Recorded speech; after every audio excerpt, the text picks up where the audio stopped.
तो hello guys, आज हम बनाएंगे लैम्प चॉप का मैग्नीशियम। देखें सबसे पहले ऑलिव ऑयल ये डालेंगे सबसे पहले हम इसमें वाइट सॉल्ट। और ये गाइस देखिए ब्लैक पेपर क्रश, वाह ये आ गया। रोजमेरी और थाइम का पाउडर है जो ड्राई वाला, ये देखिए ये लेंगे हम मुट्ठी भर। यहाँ पर लैम्प चॉप्स हैं और ये है गाइस हमारे पास गार्लिक, चॉप किया हुआ गार्लिक भी हम प्लेस करेंगे इसमें हल्का सा।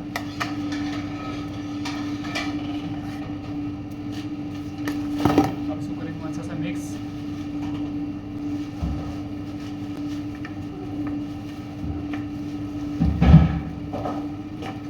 अभी से इसका एरोमा आ रहा है गाइस, पकने के बाद तो और भी ज़्यादा आएगा। गजब, एक नंबर। ऐसी वीडियो को देखने के लिए लाइक और शेयर करें। Thank you, bye bye.